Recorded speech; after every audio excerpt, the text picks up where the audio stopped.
Picture a theft so audacious, so meticulously planned, that it would go down in history as the world's largest cash heist. Now, transport yourself to the heart of Baghdad, Iraq, in the year 2003. This is where our story unfolds, within the formidable walls of the Central Bank of Iraq, a place of power and prestige, where billions of dollars in cash were stored. This isn't a tale of an ordinary theft.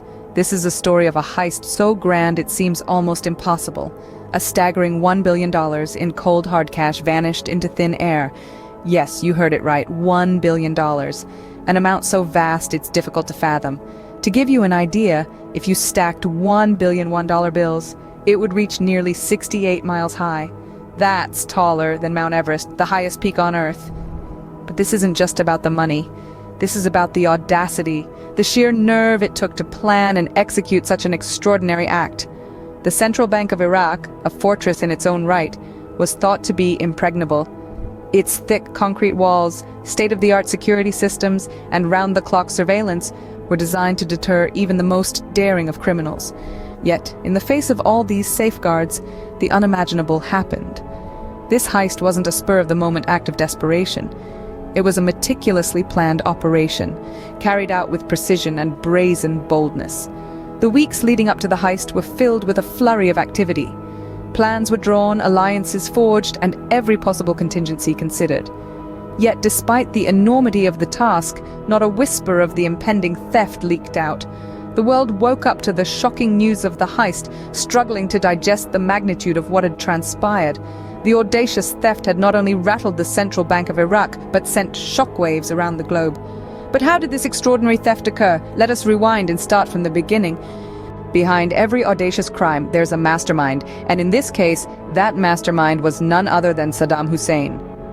Now, Saddam Hussein wasn't your typical criminal. As the president of Iraq, he held immense power and influence. But beneath this veneer of political authority lay a cunning mind with a penchant for the audacious. And it was this audacity that led him to conceive of the world's largest cash heist. Why would a man of such power resort to such a crime? The answer lies in Iraq's complex geopolitical situation in the early 2000s. With sanctions imposed by the international community, the country's economy was in shambles. There was a desperate need for hard currency, and what better place to find it than the Central Bank of Iraq, bursting at its seams with billions of dollars. So, the mastermind began to hatch his plan. It was simple yet ingenious. Using his presidential authority, Hussein would draft a letter ordering the withdrawal of almost $1 billion from the central bank. The reason? To prevent the money from falling into the hands of foreign invaders. The letter, bearing his signature, would be delivered under the cover of darkness, ensuring that the heist would go unnoticed until it was too late. But the devil is in the details. To transport such an enormous amount of cash, a convoy of trucks would be needed. And these trucks would have to navigate the labyrinthine streets of Baghdad without attracting attention. Not to mention the operation would need to be completed within a few hours before the bank opened for business the next day. Hussein's plan was audacious, daring, and meticulously planned. It was a plan fit for a mastermind, a plan that would etch his name in the annals of criminal history. With a plan this elaborate, could anything possibly go wrong? In the dead of night, the plan was put into action. As the rest of the world slept, a meticulously orchestrated dance of danger and daring unfolded. Under the cloak of darkness, the thieves infiltrated the fortress-like bank with a stealth and precision that defied belief. Their knowledge of the bank's layout was uncanny, almost as if they had the blueprint etched into their minds.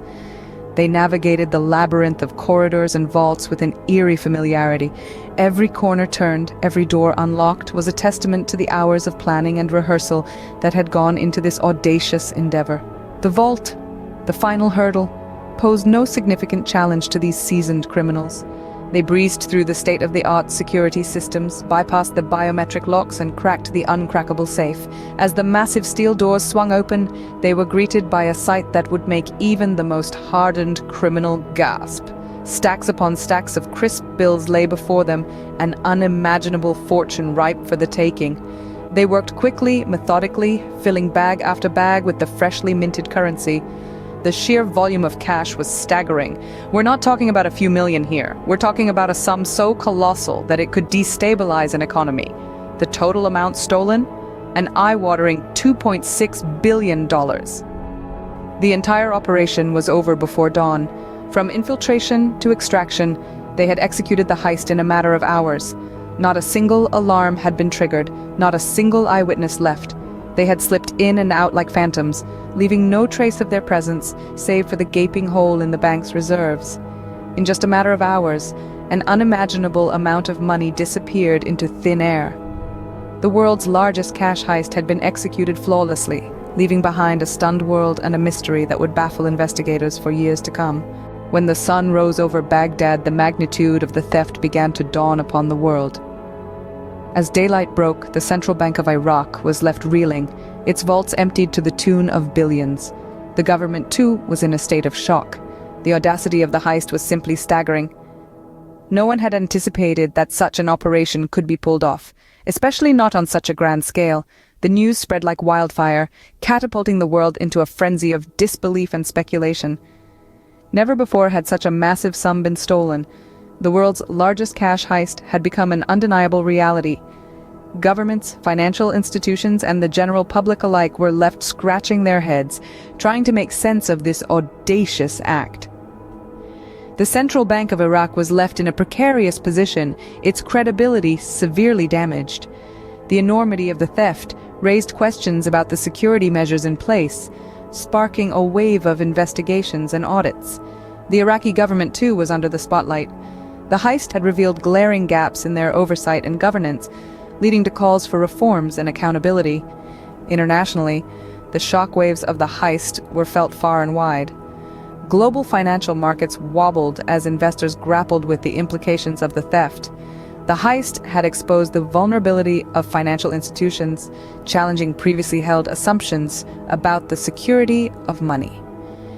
In the days and weeks that followed, the world watched with bated breath as the Iraqi government and the central bank scrambled to respond. The massive hunt for the stolen billions had begun, but the scale of the operation was daunting. Tracing such a large amount of money, especially in cash, was akin to finding a needle in a haystack. As the dust settled, the world was left with more questions than answers. The audacious heist had left a mark on the annals of history, forever changing our perception of what was possible. The world was left wondering, where did all that money go? As with all great mysteries, the truth started to unravel bit by bit. The investigation into the heist was a worldwide effort, involving multiple agencies and countries. It started with a trail of breadcrumbs that were left unintentionally, tiny inconsistencies that didn't quite fit into the puzzle. It was these inconsistencies that eventually led to the discovery of the mastermind. The first clue was a series of unmarked bills found in circulation in Iraq. These bills were traced back to the Central Bank of Iraq, the very place that was robbed. This was the first solid lead in the investigation, a tangible link that suggested the robbery wasn't just an inside job, but rather a job orchestrated from the very top. The second clue was the discovery of several large deposits made to offshore accounts linked to Saddam Hussein. These deposits were made in the weeks following the heist, and they were substantial enough to raise suspicion. The timing was just too coincidental to ignore. The final and most damning piece of evidence was a confession from one of Saddam Hussein's closest aides. Apparently, the aide had been suffering from guilt and decided to come forward with information about the heist. He confirmed what the investigators had suspected all along. Saddam Hussein was the mastermind behind the heist. As for the fate of the stolen money, it remains largely unknown. Some of it was likely used to fund Saddam Hussein's regime, while other portions may have been spent on personal luxuries. A good amount, however, is believed to still be out there, hidden away in secret locations, waiting to be discovered. The investigation into the heist was a long and arduous process, one that required patience, determination, and a keen eye for details. But in the end, it paid off. The truth was revealed, and the mastermind was unmasked. And so, the tale of the world's largest cash heist ended, not with a bang, but with a whimper.